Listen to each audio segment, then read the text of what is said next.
Bismillahirrahmanirrahim. Assalamu alaikum wa rahmatullahi ta'ala wa barakatuh. Alors la leçon d'aujourd'hui, ça concerne les cookies.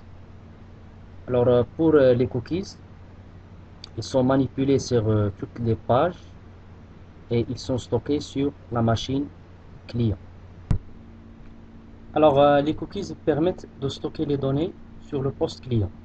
Ces données sont accessibles par toutes les pages. Alors exemple, ici on a l'instruction qui permet de créer une cookies user. Alors user peut contenir deux variables, user nom ou bien user prénom par exemple. Alors response cookies user values nom égale Ali. Response cookies user value prénom égale Sel. Si par exemple user contient une seule valeur, donc on met response cookies user.value égale Ali directement.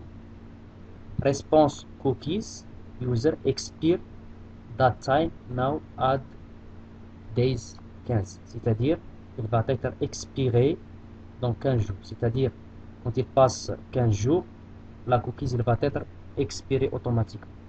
La durée de vie de cette cookies user est 15 jours. Après le jour de sa création, on remarque que nos boîtes de messagerie nous demandent après 2 semaines de renseigner les informations d'authentification car leurs cookies sont expirées. Le client peut détruire les cookies d'une manière prématurée, supprimer l'historique du navigateur. Ça on va le voir dans un exemple, c'est-à-dire que volontairement l'utilisateur peut supprimer les cookies. Alors ce schéma montre la création d'une cookies. Alors ces deux instructions permettent donc de créer une cookies sur le navigateur, c'est-à-dire sur le poste client. Alors pour la sécurité de ces informations, ils ne sont pas sécurisés. À n'importe quel moment, l'utilisateur peut supprimer les cookies en supprimant l'historique par exemple de browser. Soit le formulaire suivant qui contient 2 zones de texte, texte nom et texte prénom. Et on a le bouton créer cookies. Alors ici je vérifie est-ce qu'il existe déjà un cookies qui s'appelle user.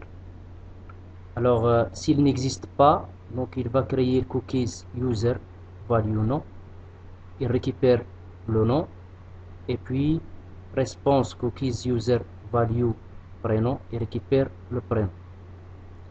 Cette cookies il va être expiré dans 15 jours, juste après la création. Le LCC, c'est-à-dire que si request cookies user not null, il va envoyer le message cookie existe déjà.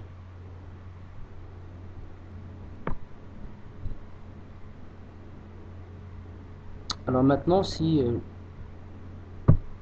crée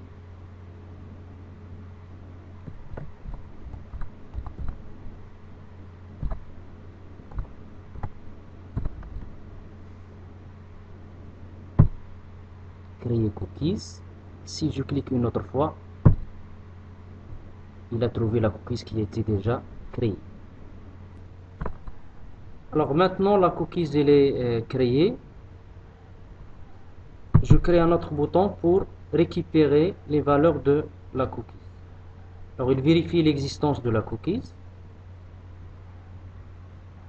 S'il n'est pas nul, il récupère le nom et le prénom par request cookies user value no to string et puis le prénom par la même manière. Je retourne sur le flux le nom et le prénom.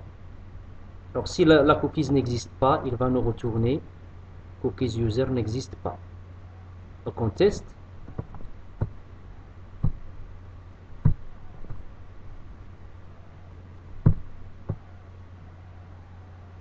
Voilà le premier appel de la page, je vérifie. Voilà, il a trouvé la cookies sur le poste client et il affiche le résultat. Alors maintenant, on va procéder à la suppression des cookies sur le poste client. Donc mon poste ici, il joue le rôle de poste client. par l'intermédiaire de gestionnaire de navigateur.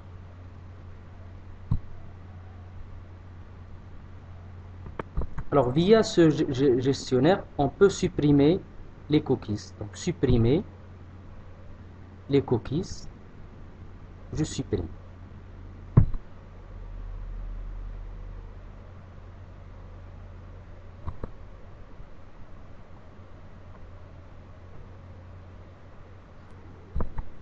Voilà la cookies maintenant. Les cookies sont supprimés. Okay. Je vérifie maintenant. Récupérer cookies.